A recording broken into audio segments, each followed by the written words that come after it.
Good evening. Hope you're all well. Today we are learning Maseches Chullin Daf Ayin Vav. We're actually starting about a third of the way down on Ayin Hey Amud Beis at the two dots. We kind of got stuck at the 9:30 Marav last night, and Emir Hashem will make some good headway today. We have a bit of a thicker Gemara on Daf Ayin Vav. First, we're going to be wrapping up the sugya on Ben Pakua. We're discussing today the shita of Reb Shimon Shizuri. Reb Shimon Shizuri had a very interesting shita that actually sounded a lot like Reb Yehuda, who was the shita before him. Reb Yehuda was of the opinion that there is Ben Pakua, comes along Reb Shimon Shizuri and says even if they're 5 years old and walking around, no shchita is required.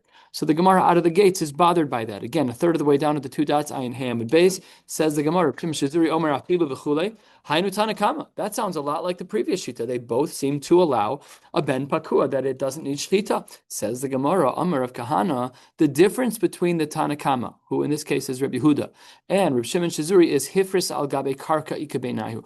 According to Reb Shimon Shizuri, he holds that when they're walking around and they're 5 years old, 100% fine. Nechira, cut it however you want, kill it however you want. Doesn't matter. You can then eat it. However, according to the Tanakam, who's Rabbi Huda, once they're hifris al gabe karka, once the animal is able to stand up on his own and plant his 2 feet, then the din of ben pakua ends. So this is now there's a three-way machlokas. Rav Meir in the Mishnah said there is no ben pakua.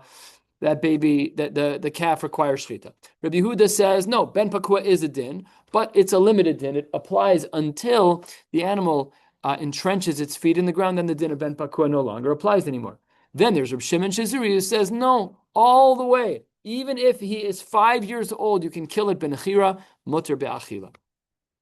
The Gemara here inserts what seems to be a random piece of Gemara without a lot of context, but nevertheless it is here. So let's see what the Gemara has to say. The Gemara says halfway down, Amar of Misharshia, L'divrei ha'omer choshishin l'zera ha'av, according to those who say that a calf, really is 50-50 mother-father, that there is some type of actual parent status from each one, then the problem is that if you have a ben pakua, haba al behema ma'al yasa, you have a male that's ben pakua, and it mated with a behema ma'al yasa, with a regular non-ben pakua female, havlad ein lo takana. There's no way to fix the vlad, because we're under an assumption, the Rishonim explain here, that each one of the 2 simane kashrus, one goes back to the ben pakua, and one goes back to the mother who's not a bas pakua. So therefore, a shchita and a behema can never happen with one siman. One of the siman in Pashut doesn't require it. And what are you going to do? You can't solve this problem. You're stuck, because at the end of the day, you can't cut only one siman and have a kosher behema, and the other one's as if it's shechted already. So you're stuck and you can't eat it. So that's what he says. And back to our conversations here. Amar Abaye, Hakol Modim Bekalut Ben Pakua. Shemoter, everyone agrees that with a kalut that's Ben Pakua, so that's an animal that has combined hooves, which was in utero, and then it was born as a Ben Pakua. Everyone agrees it's mutter my taima, because Kol Milsa de Tmiha, anything that's kind of like a shocking storyline, midkar dechiri inchi. No one's going to make a mistake about that Ben Pakua, mutter b'mutter. And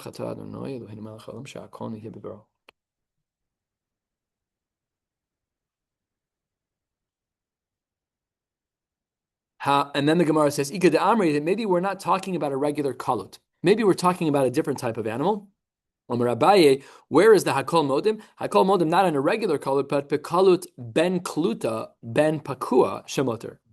Multi-generational kalut, that's also a Ben Pakua. Fine, very good. That means that the mother was born from a shchita as a bas kluta. She got pregnant and had a ben kluta. That one, everyone agrees, is mutter to eat as a ben pakua. My taima, trait mihe midkard chiri inchi. It requires a double chiddush in order for us to actually make it memorable. Amar Zeiri, Amar Reb Chanina, Halacha Kirb Shimon ben Shizuri. Givaldik, we can start our ben pakua business. Everyone agrees that we hold like Reb Shimon Shizuri, obviously not his Baalei Plukta in the Mishnah, but the Gemara says that the Psak, Zeiri says, is like Reb Shimon Shizuri. What does that mean?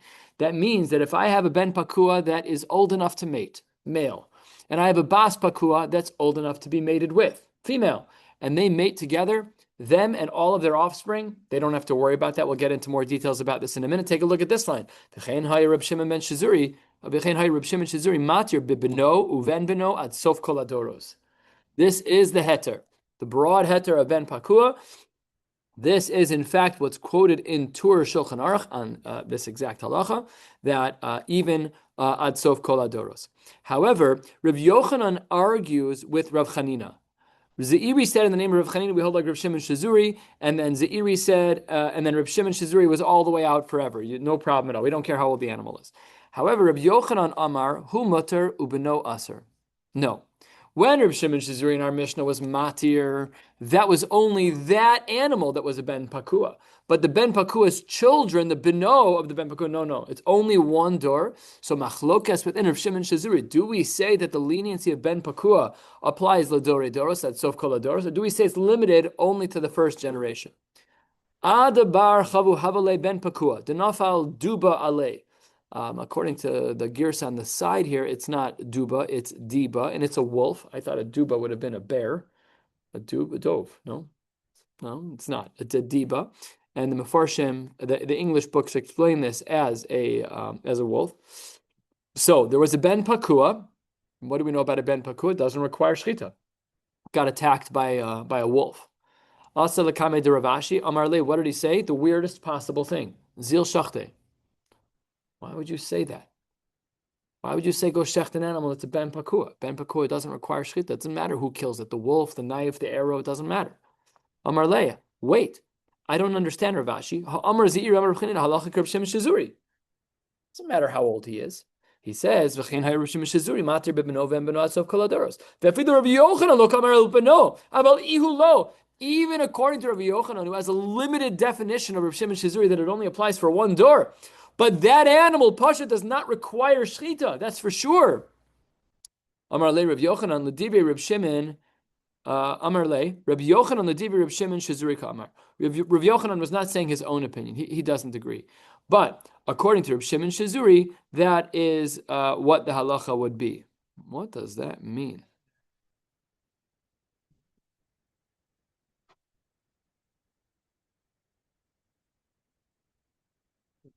His opinion of the other opinion? Le Rabbi Yochanan l'divrei. I don't know what that means.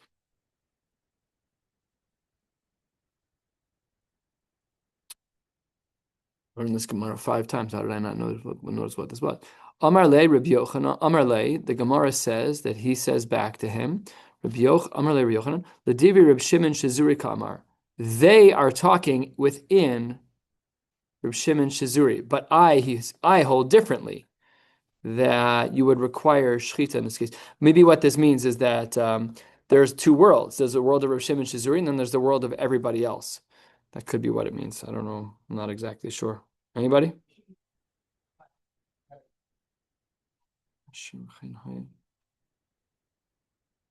Call here. Havale ben pakuashin is kamagad. Denafal duba ale hazev tarfo v'lo hayacha ol lichios zil shachte. Oh, yeah, that's what Rashi says. Rashi says zil shachte kirabanan to amar hifris al gabe karka taun shchita. Yeah, it was just according to the rabbanon. Everybody else was told like Rav Shimon Shizur.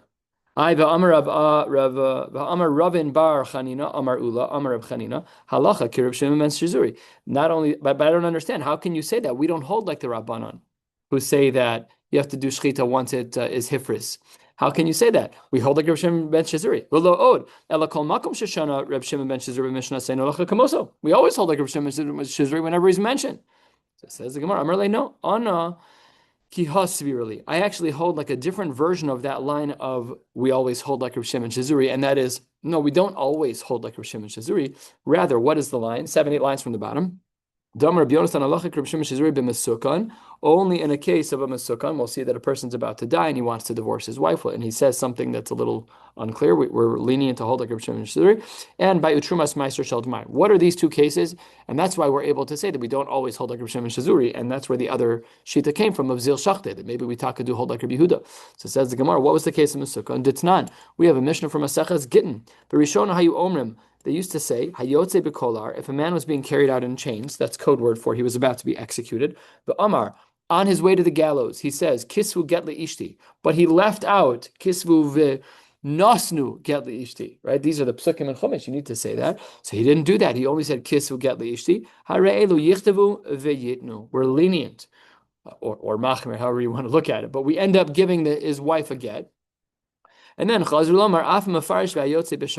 someone who is less stressed than someone going out to the gallows, even someone who was distracted, they're going out of town, there we trust them as well. That even though they only said kisvu get leishti and they didn't say yitnu, the maisa were lenient and we trust them. Reb Shimon Shizuri Omer afa mesukan. He says even someone who is mesukan, we also trust him.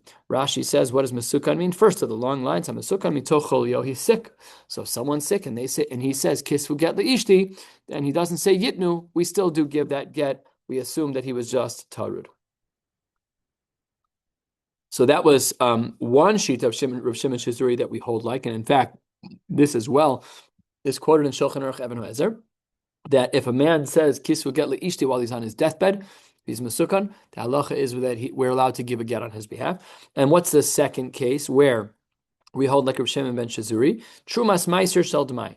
That's not. We have a Mishnah from Mishnayis in D'mai Perek Dalet. Trumas meiser shel d'mai shechazon lemakoma. I have Trumas Meiser, and there was a suffix on it, and it fell back into the original container. Reb Shimon Shizuri Omer, Af Bechol, Sho'olo V'ochlo Al Pi. We're allowed to ask the Am Haaretz what he actually did, and then we were allowed to trust him. It's a kula, but we allow. So that's the end of this Gemara. So there's really two possible tracks, and whether or not we hold like Reb Shimon Shizuri. Do we say we hold like Reb Shimon Shizuri outright and forever? There's actually three tracks. There's two within Reb Shimon Shizuri, Machlokas Amoraim. Do we say it's only the animal itself, or is it Dori Doros? And then the second approach is no, maybe you only hold like Rav Shimon Shizuri in a limited case scenario of Mesukan and Trumas Meiser Shel D'mai. Okay, that brings us to the top of Ayin Vav Amud Aleph. We have a lot of ways to go here, so let's dig in. We are at the top of the Gemara. If you like anatomy, this class is for you. We're going to be talking about the anatomy of the back leg of a cow. Now, just for articulation, their legs are not built like ours. It looks like they have two knees. They have a lower knee, which we're loosely calling an ankle, and they have a higher knee. Now, that higher knee is actually not visible. It's up in the body, already into the torso of the body. You can't see it, but there are effectively two knees. Camels, in contrast, as we'll soon see, have two knees, two joints that are both visible. The second one's, the higher one's not in the torso of the camel. Who knew? I've never paid attention. What you would call, like you would think is the knee, should actually the foot. What is not just a little hoof in the bottom? It's the bottom. Let's call it the bottom third, right? So so let's call it that because we're basically that's how we're going to talk anyway. The ankle. Yeah, exactly. Yes, exactly. Now there are also pivots by the hoof, and right it's not just it's more complex than I'm going to make it, but it's basically we're going to look at it in thirds. The lower third is the hoof up to the ankle up to the knee. What? Look at the bottom. This. Yeah, exactly right. Okay, says the Mishnah, that if you don't mind just talking outside in the middle of shiur, thank you. If there is an animal and the leg got cut, says the Gemara, min ha'arkuva ulamata, from one of the joints and down, then kshera, no problem at all. Min ha'arkuva ulamala, however, if it's from one of the joints, we don't know which joint yet. Obviously, that's going to become important momentarily. Min ha'arkuva ulamala, but if you cut above it, then it's going to be psula. The Gemara is going to be bothered by that. If you cut lower, it's kosher. If you cut it higher, it's going to live. So we're going to have to, if you cut it higher, it's going to be possible. We have to figure all these pieces out. Similarly, that's also true where the muscles of the leg insert into the bone closer to the ankle. So if you can imagine our calf muscles, right? If you just take our calf muscles, there obviously are multiple of them. The main one, the gastrocnemius, runs down toward our ankle and inserts somewhere along one of the bottom parts of our leg. I don't know which bone it is, somewhere down there, down by our ankles. So we're going to discuss that as well, because if you were to remove the tzomas hagidim, cut them, sever them, we'll discuss what that means on the top of the Amud Beis, then that too would be absul. Nishbar ha'etzim, if the leg broke, im rov ha'basar kaim, if the flesh is still intact, shchitasum etaharto, then no problem at all. Shchita would allow that animal's totally kosher. Im lav, if not rov basar is kaim, we'll have to give the scope of that as well, which we'll discuss, ein shchitasum etaharto. Says the Gemara, Amar of Yehuda Amar Rav, 6 lines down on Ayin Vav Amid Aleph. Amar Reb Chia, lemata min ha'arkuva, lemala min ha'arkuva. So we know we're talking about a joint. Which one is it? Be'ezo arkuva amru, says the Gemara, be'arkuva hanim keres im harosh. This is the joint that is sold along with the rosh, along with the head. Now, does anybody know what that means? Because it doesn't really make sense. And the answer over here is that it's talking about the lower arkuba. This was just the way they sold things. I don't know how they did it, but that's what they did. It was talking about the lower arkuba. So the joint that was the lower third of the leg, that's what we're talking about. Lamata, what does the Mishnah say? So if it's min harkuva ulamata, then the animal's kshera. If it's min harkuva ulamala, from that ankle, from the 1/3 joint, then that would be psula. Ula Amar Aboshaya, he says, Kenegdo begamal nikar. I disagree. We're talking about the joint that is revealed with a camel, namely the second joint. Not the lower joint that's to a third, but right at the 2/3 mark, there's approximately berech, there's a joint there, what we would call a knee. So the knee joint, which is visible by a camel, not visible because it's absorbed within the torso by a cow, then that is what so that's a machlokes amorim. And the Gemara actually has a fascinating argument about this, first of the long lines. Amar le Ula Rabbi Yehuda, Bishlama ledidi. I understand, says Ula, according to me, that I'm talking about the upper arkuva. That makes sense. Because, Kenegdo begamol nikar, hainu diktani, that's why we have another halacha referring to the lower joint of v'chein shenital tzomas hagidin. Where do the tzomas hagidin connect? At the 1/3 joint, not at the 2/3 joint, not at the ankle, at the knee. So we have these different things going on. At the knee, that's our Mishnah. The tzomas hagidin means not only there, but the same halach applies to the lower joint if you cut through the tzomas hagidin. That's me. I make sense because Ula says the upper joint is the Mishnah, lamala and lamata min ha'arkuva. The lower joint is tzomas hagidin. However, what would be the value of saying v'chein shenital tzomas hagidin? It's the same exact spot. It's the same thing. What do you mean v'chein? It's the same spot. So what are you even asking about? Amar le rekuva below tzomas hagidin, but tzomas hagidin below rekuva. No, you can do them separately. I could cut the joint above or below the joint and keep the tzomas hagidin intact, or I could cut the tzomas hagidin, they're not intact, and the joint is intact. So therefore, that's not approved. That's not true, says the Gemara. If you look in our Mishnah, it says behema shenechtechu raglaha. The leg was severed. What do you mean that there's a case where you cut the tzomas hagidin but not the legs, or you cut the legs and not the tzomas hagidin? That's not true. Nechtechu means cut across, severed. Ishtik. So he was quiet. He didn't know what to say. So then he was kicking himself. He said to himself, "My time alo amre le lamata min harkuva lamala mitzomas hagidin." Why didn't I say that we were talking about the lamala was much higher than the tzomas hagidin? It was like, let's say, in the 50-yard line of the leg, in the middle of the middle third, but maybe not right at the tzomas hagidin. Then he says, I'm glad I didn't say that, because v'lo amrile, I would have said to him, v'amar li nechtechu ktani, you would have said to me that it's got hachanami min arkuva lamala ktani. This is code word for saying that, obviously it doesn't mean that. Lamala min arkuva means right above, which really is at the same exact spot.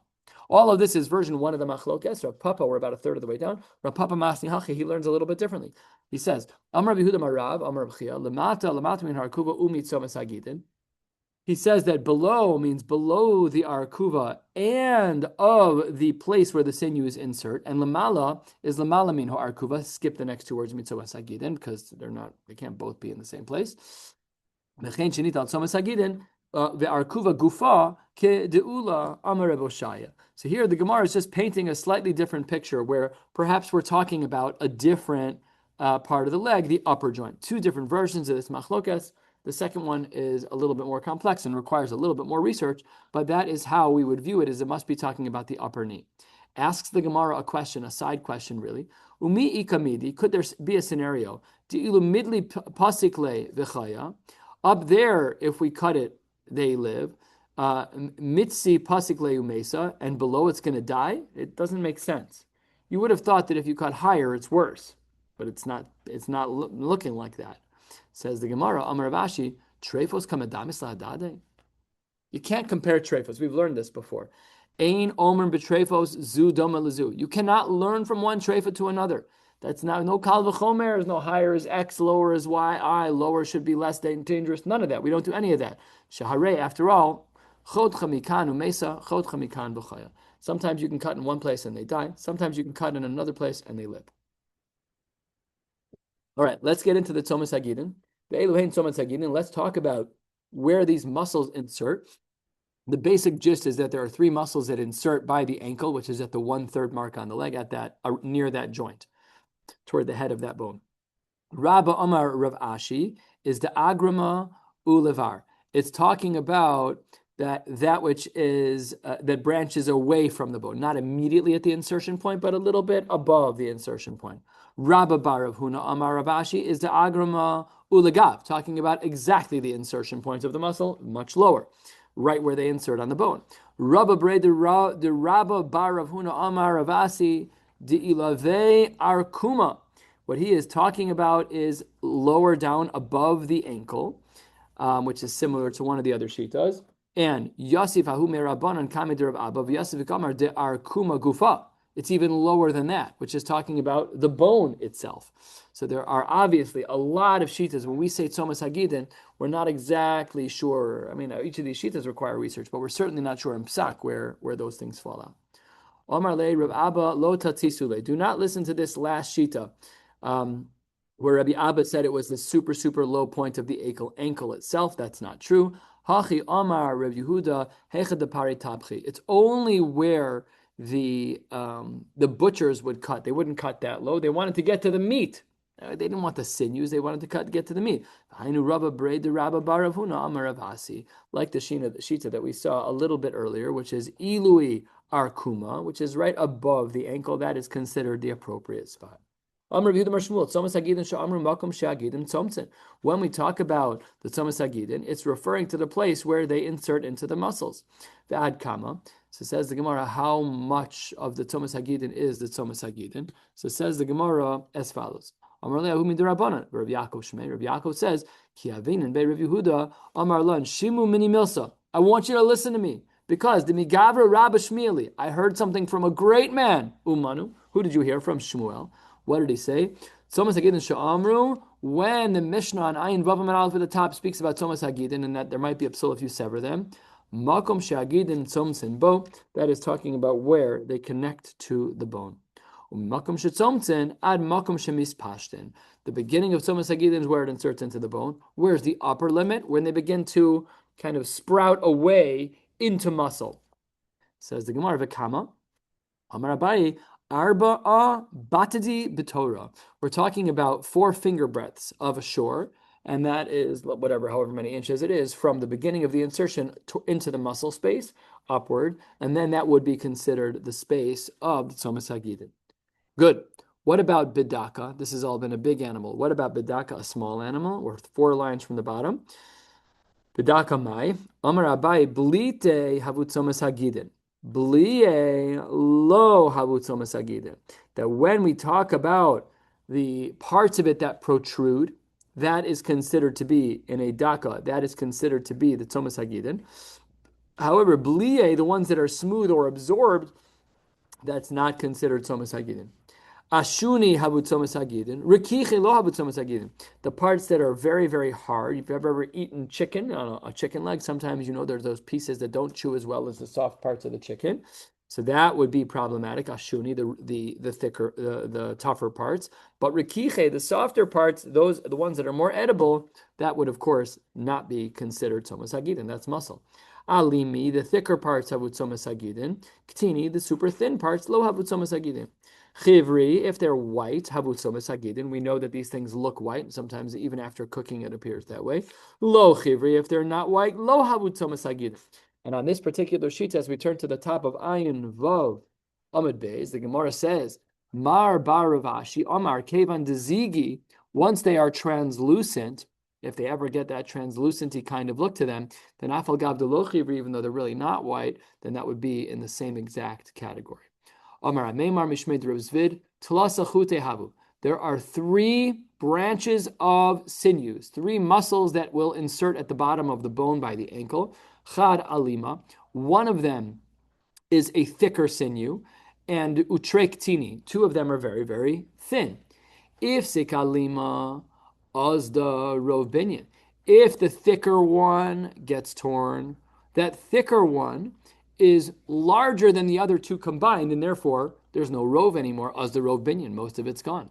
If siktini, if the two that are small are torn and the large one remains, even though it's true that it's less than 50%, and we still have a rove, but still us the rove minion, where now we've lost 2/3 of them, even though by volume it's true that the alimi is 51 plus percent. But here, because we lost the majority in number, we lost 2 out of the 3, even though it's the two thin ones. So then says the Gemara, then that's ruined. Now, the other way to look at this is Mar Barabashi Masni Lakula. He framed this leniently, and he said as follows: If sikalima, if you sever the thickest of the sinews, so then ho'ikarov minyan. No problem. You still have 2 left, mutter v'mutter. And if siktini, if the thin ones were to have been cut, then ha'ikaro binyan, you still don't worry. Even though the 2 thin ones are cut, but the 2 thin ones were less than half in girth and width than the thick one, so you're still good to go. So that's definitely a more lenient approach. And that is actually in halacha how we seem to paskin. That is going to be quoted here in the Rambam and in the Shulchan Aruch in Yoreh De'ah, that for these 3 tzomes hagidin, we are able to paskin leniently. If you cut the thickest one, we still have the majority of sinews attached. If you cut the thin ones, we still have the majority of girth, and therefore it would be lenient. What about be'ophos? Chickens are different. We've been talking about larger animals. Be'ophos, shisar chute havu. They have 16 connection points, 16 small muscles, each of them ending in one spot of having 16 of these sinews connect to muscles, connect to bone. Says the Gemara, strictly, ipasik chad minayhu trefa. Unlike by the animal where we're looking at some form of majority, as we saw above in the name of Rav Ashi, here, when it comes to a bird, there is no leniency. Even if one of the 16 is cut, ipasik chad minayhu, then trefa. Omar Mar Baravashi. Mar Baravashi says, Hava ka'imna kame da'aba. I was standing in front of my father, who was Rav Ashi. The Aisulakame Ofa. Somebody brought a bird in front of him and asked a shaila. Ubadak ve'ashkach be chamesar.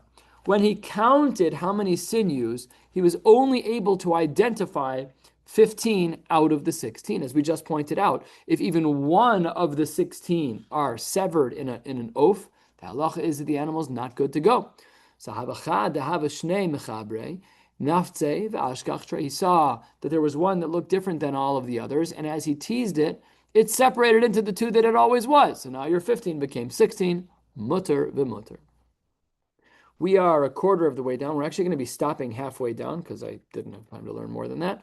And says the Gemara as follows: Amar of Yehuda Marab, Tzomes Hagidin Sha'amru Birubo. We're right next to Tosfos Lamai. When we talk about the Tzomes Hagidin, we're talking about rov. So this kind of goes back to the conversation we had at the top of this page. My rubo, what do you mean by rov? If you want to say, and the Gemara responds, berov echad mehen, the majority of any one of them. Okay, so we have to figure this out. Ki amrisa kame de Shmuel amar li michti. Hold on, we need to analyze this. Tulasahavu. We know that when it comes to a behema, when it comes to the back leg of the behema, that there are 3 muscles, 3 sinews that insert into the bone near the ankle at the bottom third. Ki mifsik chad minayhu legamre. If you sever one of the 3 in its entirety, so while that one has been severed, but there still are 2 others that are in play. Ho'ikotre. So says the Gemara, taima de'ikotre. Ha'lekotre. Lo. That implies, says the Gemara, that if in fact there weren't 2 left, there was only 1 left, namely that you severed 2, then we'd have a big problem because you cut the majority of them. This is upliga de Rav Noi. This is against the shita of Rav Noi. De Amar Rav Noi, Amar Shmuel, Tzomes Hagidin, afilu lo nishtayer ba ela kechut hasarbal kshera. He says, even if there's only a tiny bit left, it's kosher. What did we just learn that doesn't work for Rav Noi? What we learned is that if you cut 2 out of the 3, it's not kosher. What does Rav Noi hold? I don't care if there's the tiniest thread left. A sarbal is a garment that was used to tie a garment closed at somewhere just to keep it a little bit more modest. So he's very makel. Rav Noi says that as long as there's any connection at all of one of these Tzomas Hagidin, you're good to go. No, it's not about majority of sinews, 2 out of 3 gone is treif. No, it's not like that. So therefore, the Gemara says that even kichut hasarbal is kshera. So the approach that we just saw, that we started with over here, that we're talking about rov, and we said it in the name of Rab, that's against Rav Noi. Be'ika de Amre, some say it's not like this. Be'ika de Amre, my rubo, rov kol echad ve'echad. Not rov of echad mehen, rov of all 3 of them. Says the Gemara, Ki Amrisa Kame de Shmuel. When this was presented in front of Shmuel, Amar Li Michti, let's analyze this approach, version number 2.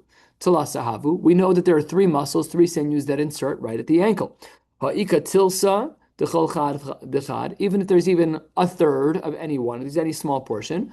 And this, the Gemara says, because it could be that we don't have a rov of any kind. We just have a little bit of all 3. To Amar Rav Noi, Amar Shmuel, Tzomas Hagidin Sha'amru, Afilu Lo Nishtayer, Ba'al Kechot Asar, Ba'al Kshera. So we're concluding in a similar way. It just might be that we're viewing rov in a different way. Do we say rov is the majority of any one, or is rov components of each one? Okay, so we're going to stop right here at Nishbar Ha'etzem. Sorry that I didn't have more time today. Schedule got away from me. Mir Hashem will pick up with this starting from Nishbar Ha'etzem tomorrow night. Tomorrow's blot is a little bit shorter, a little less of a thick blot. And in Mir Hashem, we'll get to the end of the parak, and then we will be jumping into the parak of Oso ve'Espino, the fundamental isser of shechting a mother and its child on the same day. Wishing you all a beautiful night.